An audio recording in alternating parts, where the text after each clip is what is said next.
Doctor. Ya.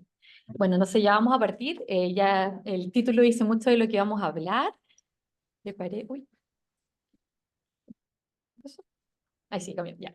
Pero un objetivo un poco para ordenarnos, porque como vamos a ver, son varias vías y varias cosas para que podamos tener claro lo que vamos a ir viendo. Vamos a describir y analizar las bases genético-moleculares que originan la osteogénesis imperfecta, pero para esto vamos a describir primero la estructura y la composición del hueso, y nos vamos a enfocar también en los componentes moleculares y en las vías de señalización para poder ir entendiendo todo esto.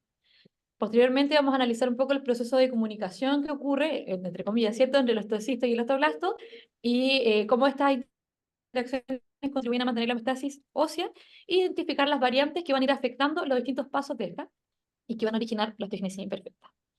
Ahí se me pone más.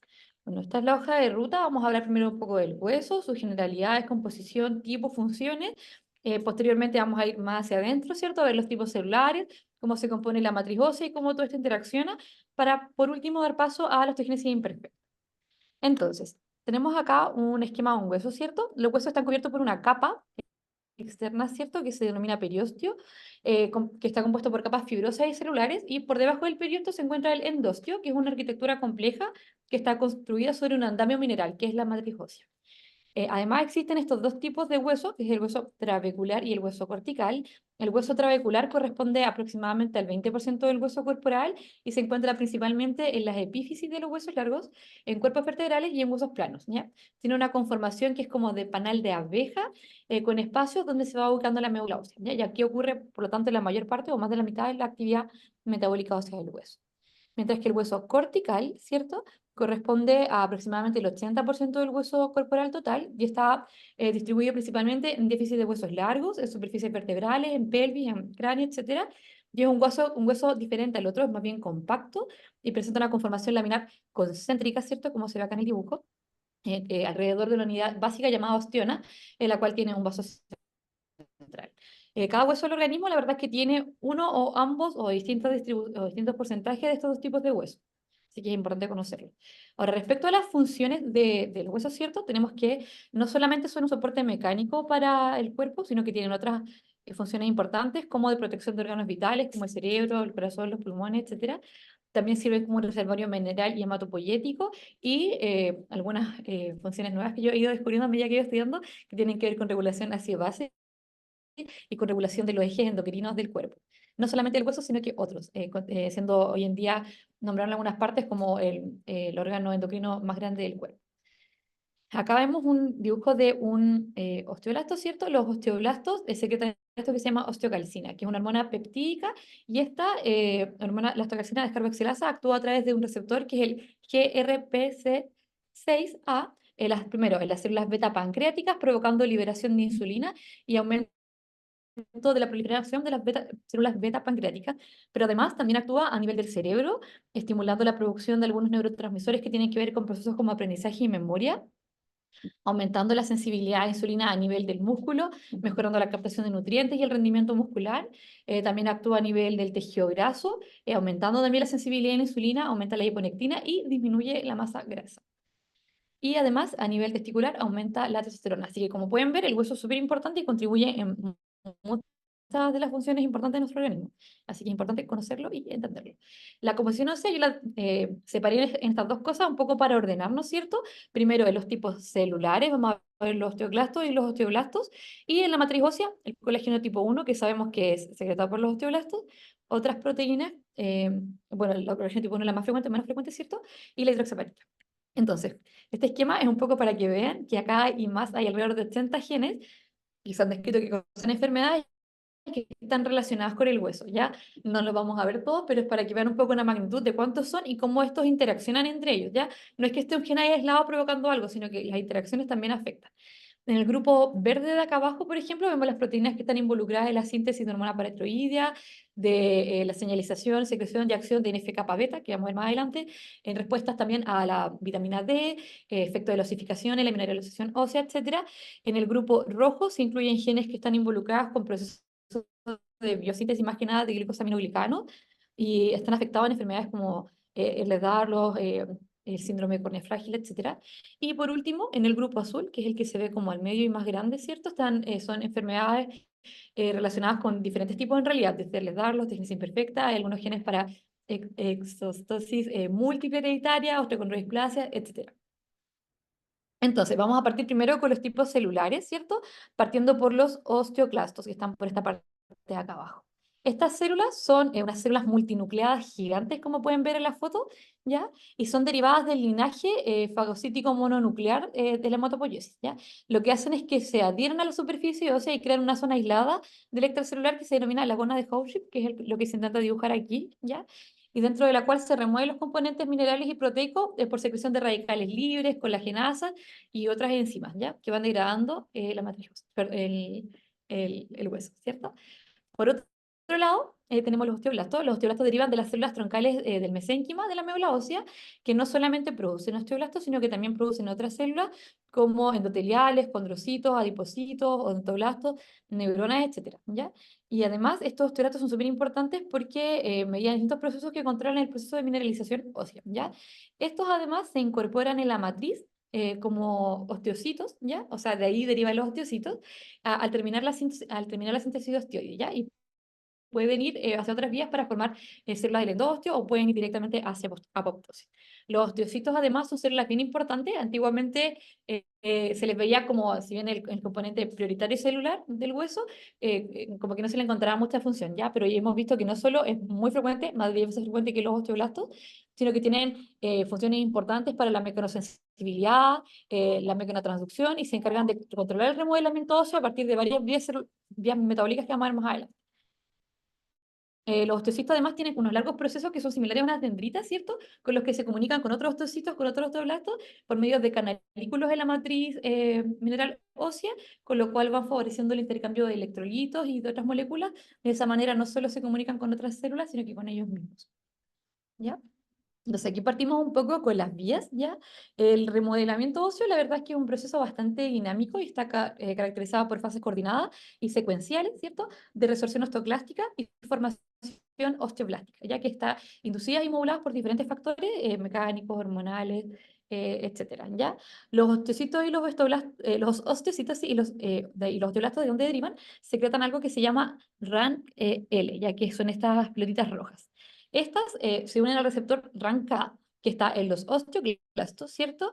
Y al unirse a esta, lo que hacen es que estimulan que estos maduren, ¿cierto? Y se activen, ¿ya? O sea, acá está el protoclasto y madura y se activa. Y esto hace que aumente la resorción ósea, ¿cierto? Ahora, además, los osteocitos y los osteoblastos también secretan otra cosa que es el OPG, que es el que está dibujado aquí como una palita, ¿cierto? Y que se une al RANK ligando y evita que vaya al RANK y que se active el osteoclasto, ¿ya? Entonces genera el efecto todo contrario. O sea, al ir cambiando las relaciones de RANK L y OPG, se va modificando el hueso desde desde maduración, ¿cierto? A resorción y etcétera. Ahora, los osteoclastos, acá vamos a ver no solamente los receptores para arrancar, pero también tiene otros receptores que tienen que ver con los factores estimulantes de colonias 1, la astroprotegerina, la calcitonina, etcétera, pero no vamos a centrar más que nada en esto. Ahora, ¿por qué es importante ir comprendiendo esto? Porque tenemos, bueno, sabemos que hay varias causas de osteoporosis, pero no todas son con densitometrías óseas disminuidas, como el caso de la osteogénesis imperfecta, ¿ya? Dependiendo de qué área se vaya afectando, vamos a tener distintos fenotipos. Por ejemplo, en la línea de los osteoblastos, de la maduración, de la síntesis, y los factores que tienen que ver con esto, vamos a ver que hay varios genes que están relacionados aquí con la osteogénesis imperfecta, y por el contrario, los que están afectando por el lado de acá, sabemos que esto está conectado, ¿cierto? Pero lo que está más por el lado de acá, que aumenta la absorción ósea, se asocia a otros fenotipos más bien de osteopetrosis, ¿ya? Así que por eso es importante irlo viendo. Por acción sobre su receptor a nivel de la membrana de los osteoblastos, se induce un aumento en la maduración y la activación de estos osteoblastos, estimulando la formación ósea, ¿ya? Y al interaccionar los ligandos Wnt con los receptores, que serán acá, LRP5, 6 y ay, no puedo pronunciarlo. Frizzle, muchas gracias. Activar la señalización y reducen la fosforilación de las beta-cateninas que tenemos acá adentro, acá, ¿cierto? Y al activarse permiten que se trasloquen hacia el núcleo, donde desplazan a sus represores y activan los complejos de transcripción, como salen ahí, el TCF y el LEP, e inicia la transcripción de genes proosteogénicos, por ejemplo, el CBFA1, entre otros, que estimulan la diferenciación osteoblástica.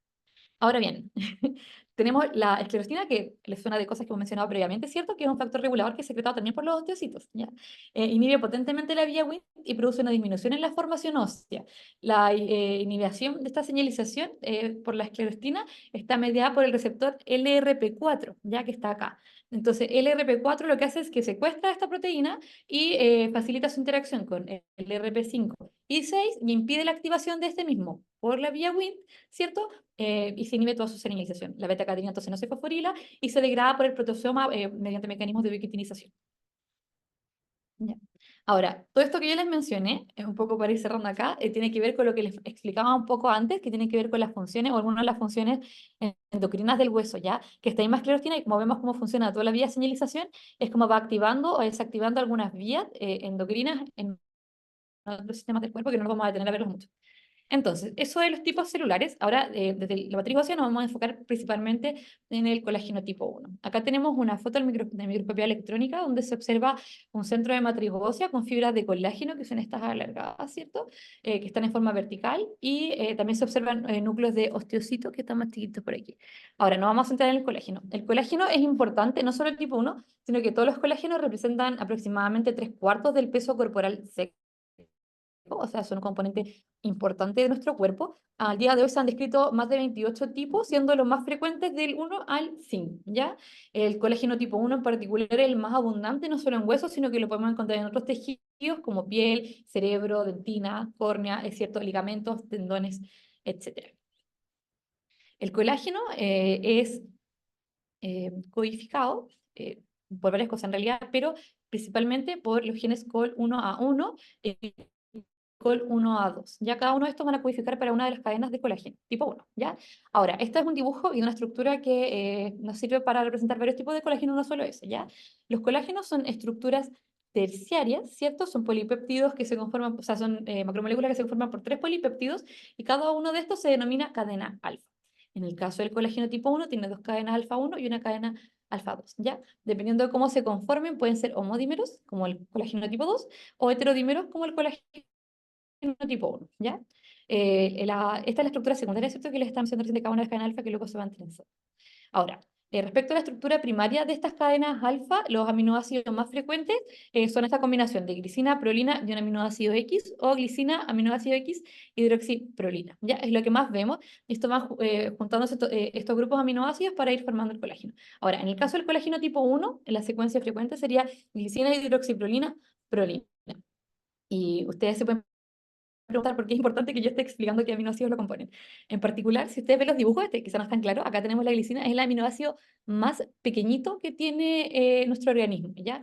Entonces, que se pierda este aminoácido, o sea reemplazado por otro, cualquiera de los otros que es mucho más grande, afecta mucho la composición del hueso, ¿ya? Como estas glicinas son tan pequeñas, permiten una unión que es rígida y que va formando cuerdas a través de puentes de hidrógeno y permiten la estabilización del colágeno, ¿ya? Entonces, por eso es tan importante y le da toda la función al colágeno para mantener, o sea, para soportar toda la fuerza que tiene que soportar, ¿ya? Ahora, el colágeno, bueno, sabemos que los genes ciertos para el colágeno están en todas las células de nuestro cuerpo. Nos vamos a enfocar ahora en que los fibroblastos secretan colágeno, ¿cierto?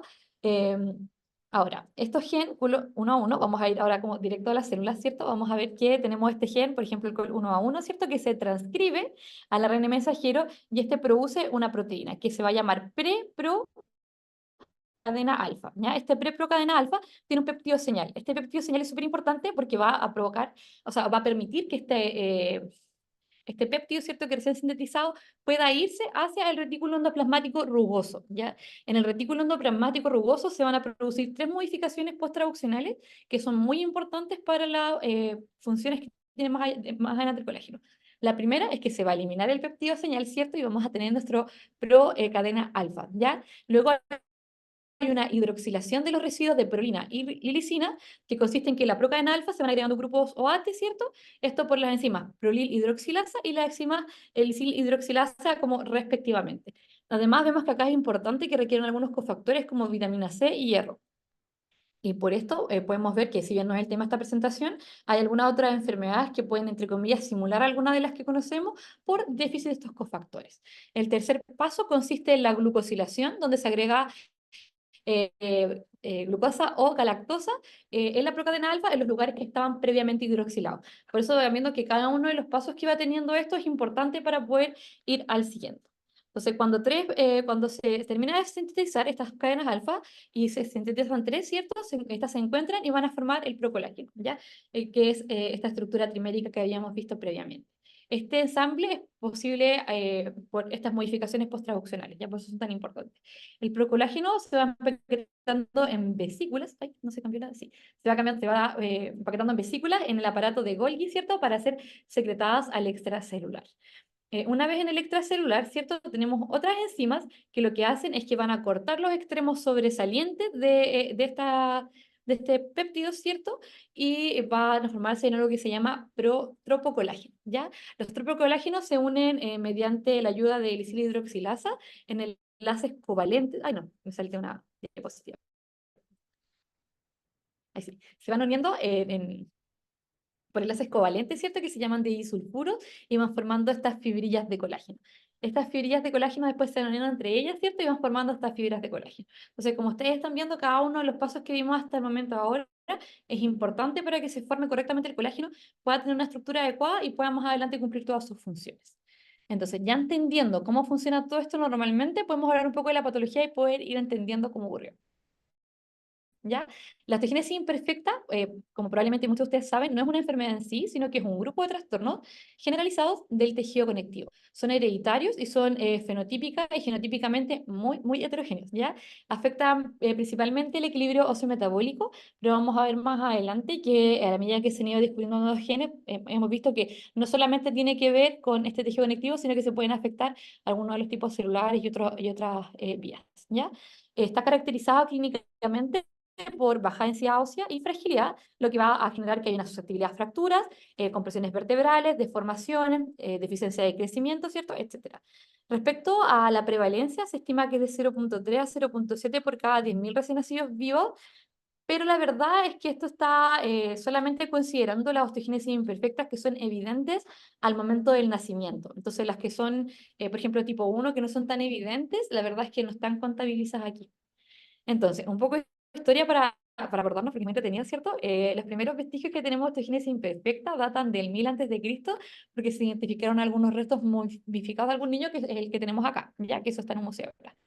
Además, hay algunos antecedentes del 800 después de Cristo, de algunos personajes famosos, como era Ivar Ragnarsson, que probablemente lo han visto en alguna de las series, es que, ya, que se describió que tenía osteogénesis imperfecta. Si ven la serie van a ver que en realidad como se le describe no tiene nada que ver con la enfermedad, pero se decía que tenía esta enfermedad.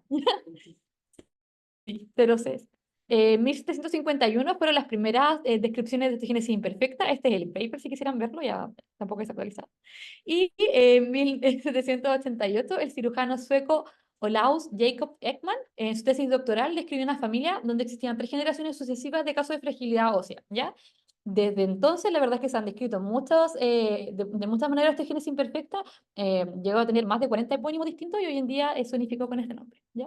En 1831, Edmund Axman describió en sí mismo y en sus dos hermanos esta condición de fracturas frecuentes sin traumatismo previo asociado a hiperlaxitud articular y escleras azules.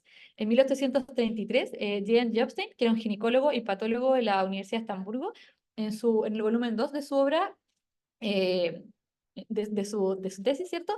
Describió también esta patología.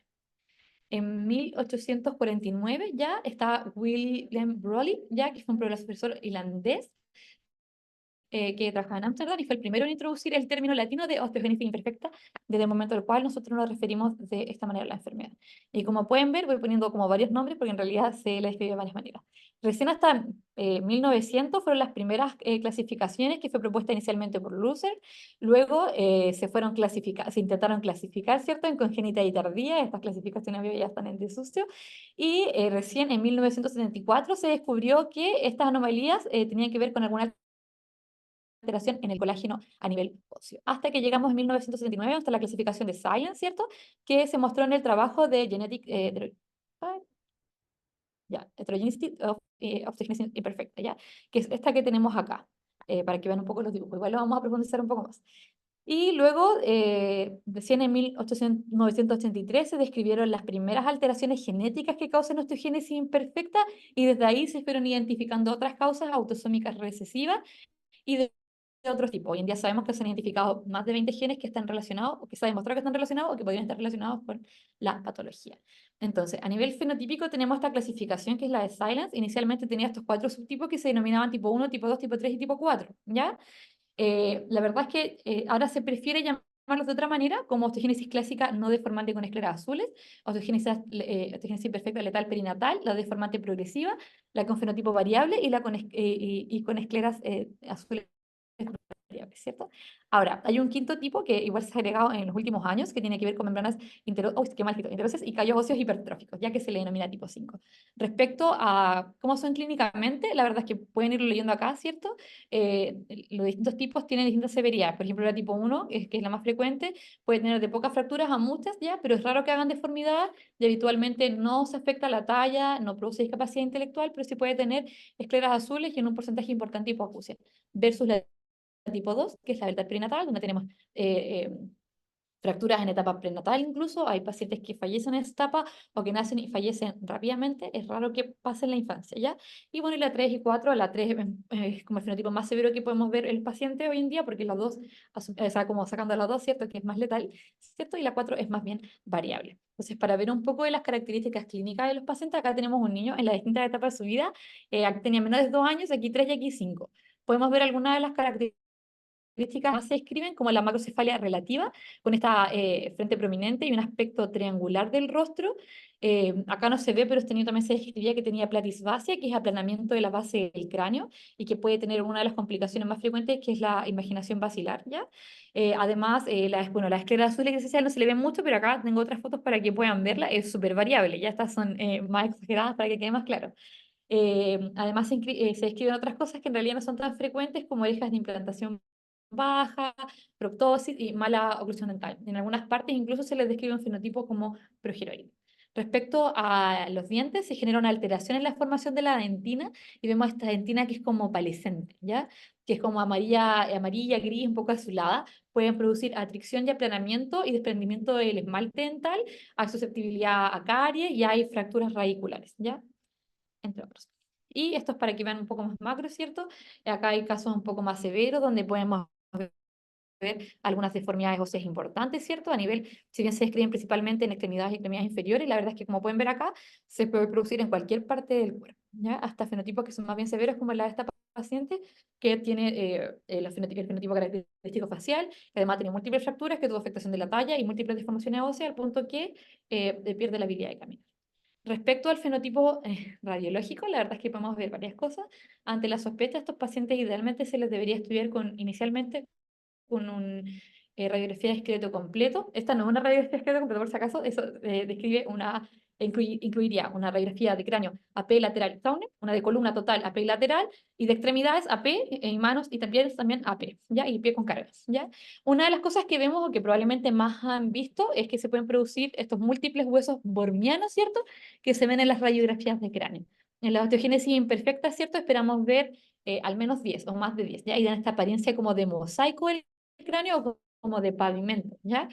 Hay otro tipo de alteraciones que se pueden ver en las radiografías de cráneo, que son menos frecuentes, pero que igual se describen como esta región occipital prominente, que en algunas partes o en libros de radiología se denomina como apariencia de Darth Vader, pues si ustedes se imaginan el personaje que como que se mira un poquito, ¿ya? Y se refiere como al aplanamiento del hueso occipital en el plano sagital, ¿ya? Tenemos otras radiografías, esta de acá es de pacientes de la red, por si acaso. Aquí podemos ver deformidades importantes a nivel de la columna, ¿cierto? Que es como lo más evidente a nivel del tórax, este paciente tiene una deformidad importante, y acá tiene estos clavos de fracturas anteriores. Y estas que son de la literatura son radiografías laterales de columna vertebral de dos niños con osteogénesis imperfecta, ¿ya? Ahí se puede ver este colapso vertebral múltiple grave que está asociado a cifosis en el lado izquierdo, ¿cierto? Y colapsos que quizás son menos graves, que son los que están apuntados por puntas de flecha, ¿ya? Si pueden ver, bueno, una vértebra aquí no son muy normales, ¿cierto? Pero las vértebras tienen una forma como más cuadrada y acá están totalmente aplastadas, ¿ya? Eso no es normal. Y ya, sí, lo tengo otra. Acá tenemos otras radiografías de extremidades inferiores. La verdad es que los huesos largos se escriben varias cosas. En este caso podemos ver una curvatura importante, se escribe también adelgazamiento de la diáfisis en los niños como con forma más grave, igual pueden aparecer unos huesos que son más gruesos y anchos con una apariencia un poco de bambú, que acá se intentó un poco similar, pero no queda tan claro ya, y puede haber coxavara, protusión acetabular, etcétera. Tenemos esto que se llama también deformidad en espinilla de sable, que acá no queda tan claro, que tiene un poco, perdón, esta es la forma de bastón, ¿cierto? Y esta es la deformidad en espinilla de sable, estaba hablando de algo que nada que ver, que es comúnmente ocurre en la tibia y, y se forma este arcamiento anterior, ¿ya? Y otra de las deformidades, lo que le estaba explicando antes, que era el callado de pastor, que tiene esta forma como de bastón, que acá no queda tan clara, pero en la literatura igual pueden encontrar algunos que son más evidentes. Ahora bien, yo les hablé de estos fenotipos, ¿cierto? Vamos a la parte genética. Sabemos que más del 80% de la osteogénesis imperfecta, hasta donde sabemos, ¿cierto? Están causadas por variantes patogénicas en los genes COL1A1 y COL1A2, ¿ya? Con mayor frecuencia el primero, en hasta un 70% de los pacientes, dependiendo de dónde lo lean, ¿ya? Estos dos genes exhiben un modo de herencia que es autosómico dominante, por lo tanto requieren la afectación de solamente uno de los alelos para poder expresar la enfermedad y tiene una penetrancia que es completa, lo que quiere decir es que si yo tengo uno de estos genes afectados, sí o sí voy a expresar la enfermedad, pero que esta expresión de la enfermedad es variable, ¿ya? Porque además hay múltiples factores, como pueden ver, que están involucrados en todo esto que pueden afectar cómo se expresa. Ahora, si es que esta enfermedad dijimos que son heredadas, pues la verdad es que el 60% de las que son fenotípicamente leves a moderadas son secundarias a variantes de nodo, o sea que se producen solamente en este individuo, mientras que las que son severas o letales, la verdad es que el 100% de las veces, o prácticamente el 100% de las veces, son de no. Y como pueden ver acá, la mayoría de o sea, la mayoría de las variantes se ven por análisis de secuencia, lo cual más adelante vamos a ver que nos guía en el proceso de diagnóstico.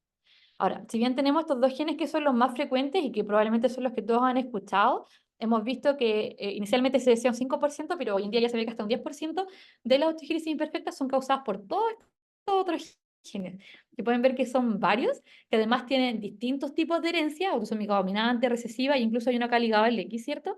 Y que afectan el fenotipo de distintas maneras. Vamos a ir revisando todos estos genes a partir de esta clasificación, que una de las que se ha propuesto, que es la clasificación molecular de la osteogénesis imperfecta, y se puso porque la verdad que las clasificaciones antiguas tienen mucha estructura ni base científica para poder ir analizándolas. Acá la dividen en 4 tipos y vamos a ir viendo una por una. Ya. El primer grupo, que también se divide en 4, ¿cierto? Son los defectos en el colágeno tipo 1, que es lo que nosotros frecuentemente probablemente hemos escuchado como osteogénesis imperfecta. Tenemos estos dos genes, este es intenta representar un poco el gen, este es el COL1A1, el COL1A2 y la proteína que produce, ¿cierto? Vemos que tienen estructuras bastante similares y estos son los que codifican más adelante para las cadenas alfa del colágeno. El colágeno tipo 1, como vimos, es el componente más importante en la matriz extracelular ósea y es un heterotrímero, ¿cierto? Que consiste en dos cadenas alfa 1 codificado por COL1A1 y una cadena alfa 2 codificado por COL1A2, ¿ya? Y como les dije, más del 80% son causados por esto. Acá tenemos esta estructura del procolágeno, ¿cierto? Donde vemos las distintas estructuras. La verdad es que las variantes, como pueden ver, se pueden producir en cualquier parte del gen y son de distintos tipos, ¿ya? Las que están en negro, rojo y verde, ¿cierto? Van indicando que los pacientes tienen un fenotipo de silence tipo 1, 3 y 4 respectivamente. Entonces, por ejemplo, las de color negro, ¿cierto? Se asocian a fenotipos leves, perdón, las de color rojo se asocian a un fenotipo más severo, ¿ya? Si pueden ver, si ven las rojas, la gran mayoría, son variantes missense, ¿ya? Que van a cambiar un aminoácido hacia otro. Y la mayoría de esas variantes missense además son cambios de las glicinas. Y eso vamos a ver un ejemplo más adelante de por qué es importante. Tengo acá una paciente femenina de 11 años, ¿cierto? Que el motivo de consulta fue por fracturas congénitas, ¿ya? En esta foto ya tenía 11 años. Tiene historia de varias fracturas de huesos largos, aplastamientos vertebrales. También tiene fracturas de hueso nasal, metacarpianos, metatarsianos, etcétera. Tenía muchas fracturas, creo que aproximadamente unas 50. O sea, Y en esta paciente, como pueden ver acá, los huesos están completamente deformados, ¿cierto? Tiene fracturas en distintas etapas de consolidación, incluso tiene acá algunos clavos y tiene estas bandas que son, se llaman bandas escleróticas, que son por los pulsos de bifosfonatos, ¿ya? Que además tiene una densitometría ósea que está claramente disminuida en todos los. A esta paciente se le hizo el estudio genético y se identificó una variante en el COL 1A1, en la posición 806, de un cambio de una guanina por una timina, que cambió un aminoácido de una glicina a una valina y dio este fenotipo severo. Versus este otro caso de otra paciente femenina de 18 años que se evaluó por una clínica sugerente de osteogénesis imperfecta por algunas fracturas que había tenido asociada a una discapacidad intelectual. La primera fractura de esta paciente recién fue a los 18 meses de vida versus la anterior. ¿Ya? Y la verdad es que no tenía talla normal, menos de visión estándar. Y las siguientes fracturas recién fueron a los 6 años, ¿ya? Y fueron pocas fracturas, como 3 o 4 después de esta, y las últimas en realidad incluso fueron en contexto de un accidente automovilístico donde cualquiera podría haberse fracturado. La densitometría ósea de esta paciente está normal en todos los sitios, y respecto al resto del examen físico, la verdad es que ella no tenía deformaciones, talla baja, nada, pero sí tenía escleras azules. Solo este pequeño pectum excavatum. Podemos ver que además la radiografía se describía un poco de osteopenia, pero la verdad es que sabemos que esto es súper operador dependiente, y la verdad es que tiene que ser una osteopenia más bien marcada para que se note, ya, pero se describía. Y esta paciente, como tenía además este antecedente de la discapacidad intelectual, la verdad es que se optó por un examen que quizás no es el habitual para osteogénesis imperfecta, que fue un array, ¿cierto? Y aquí lo que identificó fue una lesión. ¿Por qué un array? Es porque como tenía la discapacidad intelectual, estábamos pensando en algún síndrome de microdeleción que tuviera más genes que pudieran explicar, o genes contiguos que pudieran explicar el fenotipo de la paciente. Acá no vamos a enfocar en la osteogénesis imperfecta nada más, ¿ya? Pero identificamos que en el cromosoma 17, en el brazo largo, una lesión, ¿cierto? Que incluye todos estos genes, además el COL 1A1. Ahora, no sé si a ustedes les parece llamativo que esta paciente que perdió totalmente el gen versus la otra que tenía una variante que podría verse pequeña, ¿cierto? Tengan fenotipos tan dispares, ¿ya? Esto se explica por cómo se produce, ¿ya? En una paciente que tiene una variante missense que cambia un aminoácido, específicamente la glicina, que les mostré que es tan pequeñita, ¿cierto? Y que reemplazarla puede provocar grandes alteraciones en la estructura de la proteína, ¿cierto? Va a provocar una proteína que está cualitativamente anormal.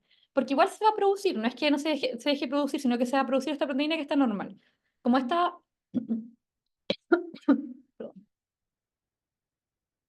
estas variantes sí, en la glicina, o sea, perdón, en distintos tipos, dicen, ¿cierto? Lo que van a generar distintos errores en la estructura, en el plegamiento, en las sobremodificaciones del colágeno, y van a producir esta proteína que no que genera un efecto dominante negativo sobre los pacientes, ¿ya? Y genera un fenotipo más severo. Y esto es porque al alterarse el colágeno, se va a alterar, ¿cierto?, la estructura ósea y vamos a tener un hueso de mala calidad. Al tener este colágeno alterado, ¿cierto?, va a hacer que los osteoclastos quieran eliminarlo, ¿cierto? Entonces van a empezar a eliminar todo este colágeno que está malo, pero los osteocitos van a responder creando más colágeno, y este colágeno va a seguir alterado, entonces se va a seguir creando colágeno más alterado, lo que va a generar esta fragilidad ósea importante. Versus variantes de stop prematuro, que pueden ser por distintos tipos, ¿cierto? Que lo que van a generar es una proteína trunca más pequeña, o van a generar menor cantidad de proteína, pero la van a generar. Y la que está generada es proteína que está normal, ¿ya? Entonces vamos a tener menos, por lo tanto vamos a tener alteraciones a nivel óseo, pero la verdad es que con la que tenemos podemos suplir de cierta manera lo que nos da fenotipos más leves. Eso nos explica un poco lo que veíamos recién, que una paciente que tiene una variante que quizás a simple vista pudiera verse más leve, nos genera toda esta alteración del colágeno que nos va a dar todo este fenotipo, versus una paciente que perdió todo el gen, que va a producir mucho menos colágeno, pero que nos genera clínicamente tantas alteraciones, porque el colágeno que se tiene está bueno. Ahora, esto es lo que sabíamos como hasta hace un par de años, ¿cierto? Que eran las dos variantes en los genes habituales que generan todo esto. Pero hoy en día sabemos que hay muchos más genes, ¿cierto? Y que se pueden producir por muchas otras alteraciones. En el mismo grupo de los defectos del colágeno tipo 1, tenemos el grupo también B, C y D, que son los otros que vamos a ver ahora, partiendo por el B, que son los defectos en el procesamiento del colágeno. Entonces, tenemos esta estructura del colágeno, ¿cierto? Vemos que en el propéptido carboxiterminal juega un papel, el extremo carboxiterminal, perdón, juega un papel importante en el reconocimiento mutuo de estas cadenas para que se vayan formando las fibrillas de colágeno, permite que se reconozcan, que se unen y que se vayan plegando. Entonces, cuando hay variantes en este extremo, se induce una reducción de la síntesis de este colágeno, también, al igual o parecido a lo que habíamos descrito previamente. Las variantes en este extremo pueden ser de varios tipos. Algunas mises también pueden generar fenotipos bien severos porque pueden alterar lugares específicos donde se generan los enlaces de disulfuro entre las cadenas, retrasando que éstas se puedan reconocer, unir y formar el colágeno como corresponde, ¿ya? O sea que además van a afectar también el plegamento posterior, y esto va a llevar a fenotipos que son más bien graves. Y estos, además, este colágeno que está alterado tiende a retenerse en el intracelular y es tóxico para el retículo endoplasmático, ya lo que va a determinar que además estas células van con mayor probabilidad autofagia. Ahora, una vez que terminamos, ¿cierto?, de sintetizar el colágeno, de procesarlo, ¿cierto?, y sale al extracelular, ¿cierto?, tenemos dos proteínas que son importantes, que no se las nombré previamente, pero ahora las vamos a ver ya, que habían visto que son las tijeras que van cortando estos extremos de la fibra de colágeno, ¿cierto?, que son BMP1, o la proteína morfogénica ósea 1, y ADAM2, que es la proteína desintegrina y metaloproteinasa, que con motivos de trombostomina. El nombre no importa mucho, ¿cierto? Ahora, estas enzimas lo que van a hacer es que van a escindir los extremos de la proteína para generar el tropocolágeno que habíamos visto previamente. Las variantes en BMP1, que es esta enzima de decisión que está acá, ¿cierto?, que no se nota mucho, eh, va a escindir el extremo carboxiterminal, que es el que estábamos recién explicando, que es muy importante, ¿ya? Causa un procesamiento anormal del colágeno tipo 1 y causa un cuadro que es fenotípicamente más grave, particularmente el fenotipo de Silence tipo 18, ¿ya? Y esta además exhibe, perdón, tipo 13, ya me equivoqué.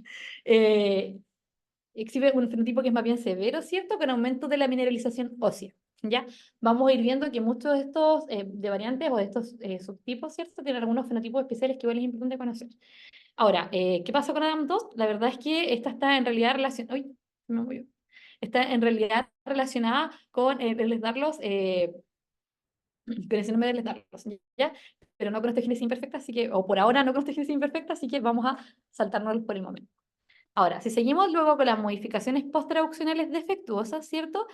Una vez que se forma el colágeno, tenemos esta estructura aquí, que vemos en el dibujo, que es el complejo prolina hidroxilasa, que consiste en la prolina 3 hidroxilasa, que es la P3H1, asociada con la proteína asociada al cartílago, que es CRTRAP, ¿ya?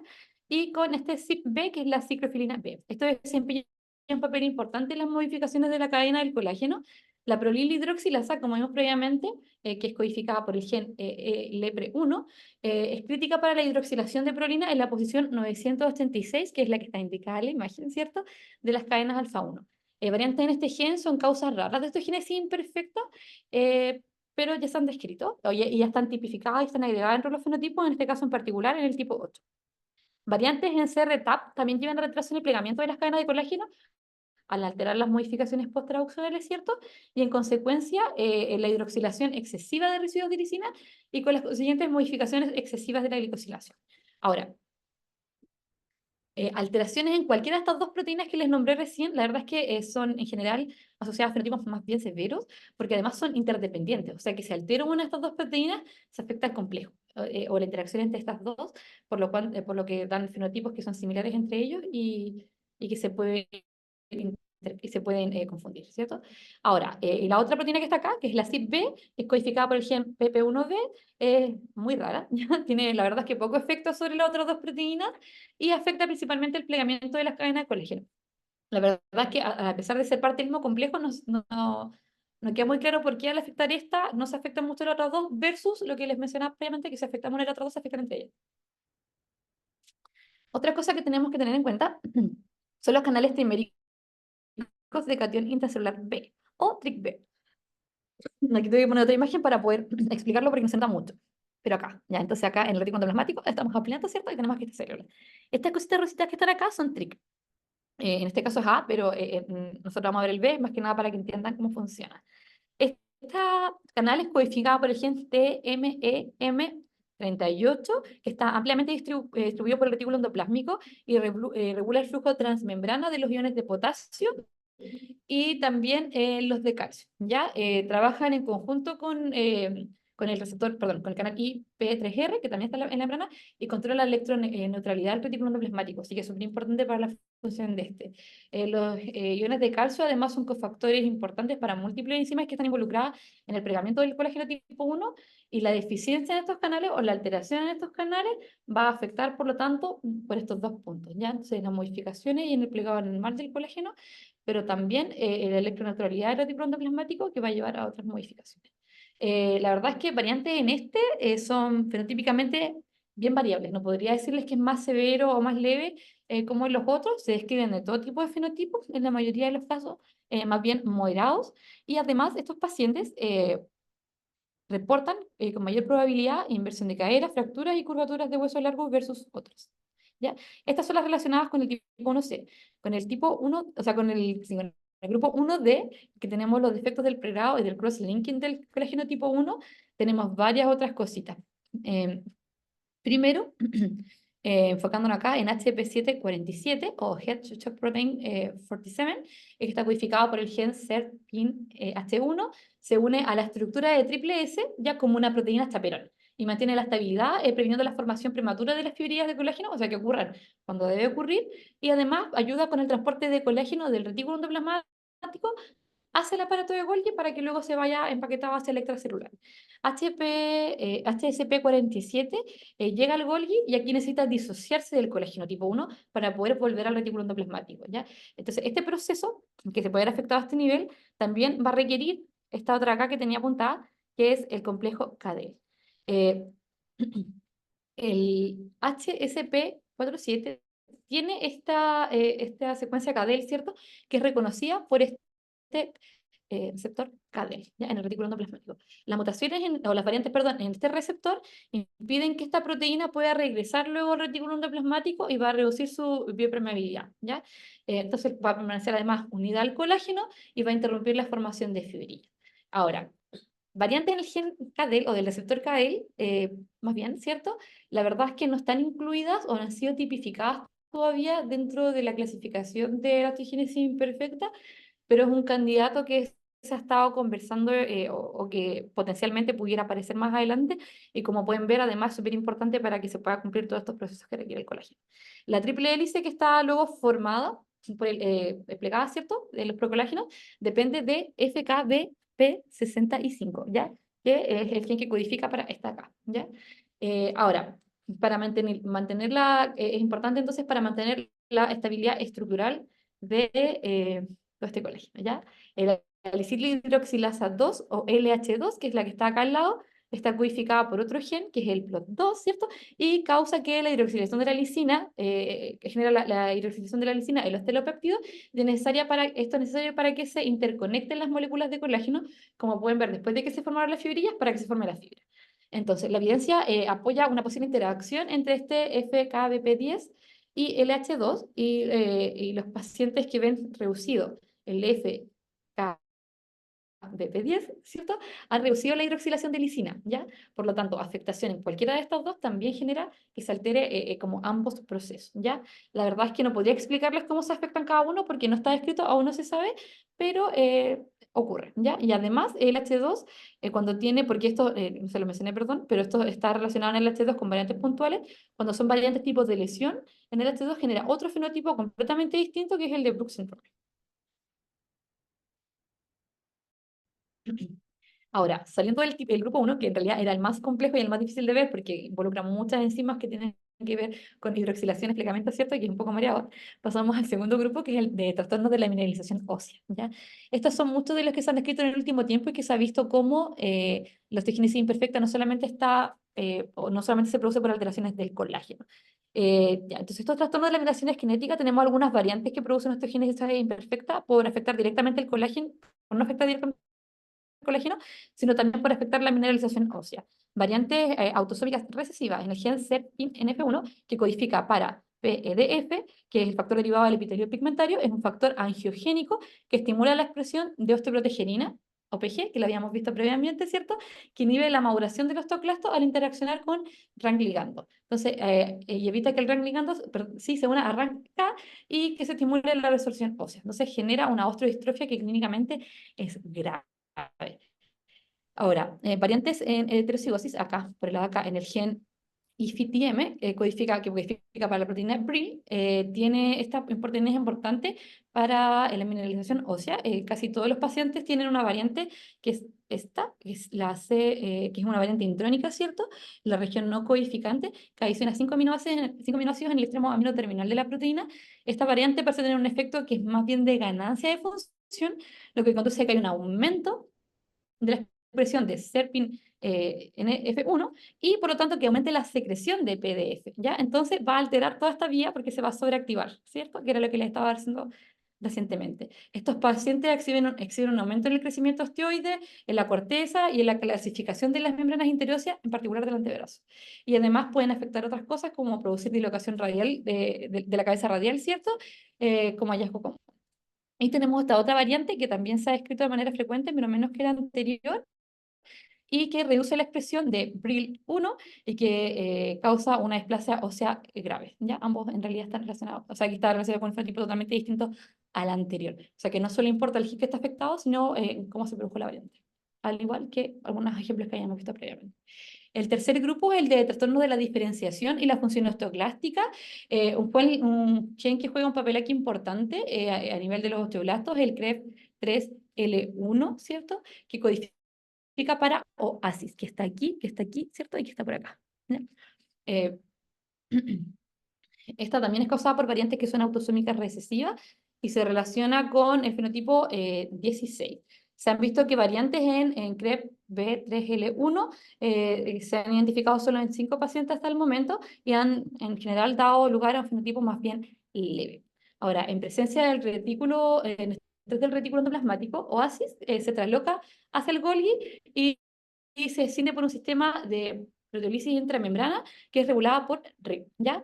Este va a liberar el dominio aminoterminal para su transferencia al núcleo, para una mayor inducción de la transcripción del gen con 1 a 1, y por esa vía es como va alterando. El sistema RIP que estamos viendo es un mecanismo de señalización celular que es altamente conservado y que consiste en dos endopeptidasas, que es SP1 y SP2, ¿ya? Esta última, que es la que es codificada por el gen MBTPS2, que está en el aparato Golgi y se puede asociar al crecimiento, diferenciación y después está, al estrés del retículo endoplasmático. Las variantes en este gen, ¿cierto?, que afecta a SP2, hacen que OASIS se inactive por excisión, lo que va a generar un fenotipo que es más bien de moderado a grave y que, a diferencia de todos los otros genes que hemos visto previamente, exhibe un modo de herencia que es legado al X. Entonces, esta misma imagen, pero por la parte de arriba, por la vía Wnt, ¿cierto? Tenemos que este obligando que se unía al RP5 y 6, ¿cierto? Y al receptor Frizzly y hace que las células precursoras de se estimule la transcripción de genes que están relacionados. Entonces, variantes, además, en el gen Wnt causan osteoporosis por variantes en heterocigosis, y cuando está cuando es autosómico recesivo, cuando tiene homocigotas o heterocigotas compuestas, causan una osteogénesis imperfecta fenotipo 15, ¿ya? Y además, que además se relaciona con anomalías neurológicas, cerebrales, discapacidad intelectual, microcefalia, en particular asimétrica, y en algunos pacientes se ha descrito tosis bilateral. Vamos a pasar rápido. Y el último grupo es el que no están clasificadas ni mecanografiadas. La verdad es que ya a lo largo de la presentación vimos algunas que se han descrito y que todavía no están relacionadas. La verdad es que estas proteínas como FAM6A4 están asociadas a otras patologías, en este caso en particular retinitis pigmentosa, pero se ha visto que también están muy expresadas los osteoblastos embrionarios y se cree que tiene un papel importante en la formación del esqueleto a nivel embrionario y que se cree que pudiera afectar algunos fenotipos de osteogénesis imperfecta, ¿ya? Además, regula la vía de señalización BMP TGF-beta, que en realidad no la habíamos visto mucho, porque la función de esta vía es más bien desconocida, pero sabemos que está por aquí relacionada, y se induce la transcripción de genes diana de BMP al interaccionar con SMAD1 y SMAD4, ¿ya? Se cree que este FAM6A4 es el gen causal de osteogénesis autosómica recesiva, que no han sido clasificadas ni tipadas, ¿cierto? Que no están tampoco en la clasificación, y que generan en particular curvatura congénita de las extremidades inferiores, fractura, anomalías dentales, escleras azules, que en este caso aparecen con gran intensidad durante el primer año de vida. Y una de las últimas que vamos a ver es por variantes en el gen MESD, que codifica por una proteína chaperona también del retículo endoplasmático del receptor WNT1, ya en la interacción con el RP5 y 6. Las variantes en este gen dan como resultado una osteogénesis imperfecta que también exhibe una herencia autosómica recesiva y al actuar sobre este complejo, ¿cierto? Es un componente indispensable para la señalización de la vía Wnt. Entonces, vamos a ver que por aquí va a alterar y va a generar un fenotipo que es más bien letal, con una alteración y un deterioro del transporte del RP5 y 6, que no solo es importante para esta vía, sino que para muchas otras. Y el gen CCDC134, ¿cierto? Que es el último gen candidato que se ha identificado recientemente. También se estima que pueda tener una modo de herencia que es más bien autosómica recesiva. No está aquí en la imagen, pero alteraría la función del hueso a través de las vías MAP quinasa, MAP ERK, ¿cierto? Lo que generaría una alteración en la diferenciación y en la reducción posterior de la producción de osteoblastos. Ya. Hoy en día, la verdad que ya eso serían todas, ¿cierto? Pero no haberlo pensado mucho para estudiarlas, porque la verdad es que como pueden ver, como afectan toda la misma vía, la verdad es que muchos de los fenotipos son bien parecidos. Tenemos este panel, que es el de osteogénesis imperfecta y desórdenes de la fragilidad ósea, porque sabemos que además se pueden mezclar con otros fenotipos. Aquí incluyen todos los genes que hemos mencionado el día de hoy, que están marcados en amarillo, ¿cierto? Y para cuadros clínicos que sean quizás no tan claros, que son osteogénesis imperfecta, pudiéramos aplicar a un panel más grande. Ahora, ¿por qué panel? Porque son muchos genes y porque la gran mayoría se producen por alteraciones de secuencia, ¿ya? Por lo tanto, vamos a tener un mayor rendimiento a la hora de realizar el diagnóstico. Entonces, eso, bueno, cerrando, ¿cierto? Tenemos este grupo que es fenotípica y genotípicamente muy heterogénea. La verdad es que si bien las interacciones quizás son un poco difíciles de entender, al principio son súper importantes, es importante conocerlas, conocer la vía de regulación y la señalización, porque si yo las entiendo, puedo comprender la patología, puedo encontrar nuevos genes candidatos que pudieran explicar algunas las clínicas de algunos pacientes que yo todavía no conozco y que más adelante, o que esperamos, puedan ayudarnos a conseguir algunos tratamientos específicos para este tipo de variantes. Además, conocerla nos puede orientar hacia algunos fenotipos o vamos a saber al que el fenotipo del paciente pudiera ser más o menos severo, no está escrito en todas, pero en algunas sí, y irlos estudiando nos va a permitir ir realizando cada vez una caracterización genotípica y fenotípica mejor, lo que nos va a poder orientar en el futuro a seguir de mejor manera a los pacientes, de una manera más personalizada, mejorar el manejo y ojalá algún día identificar tratamiento para todas estas. Eso. Muchísimas gracias, Alice.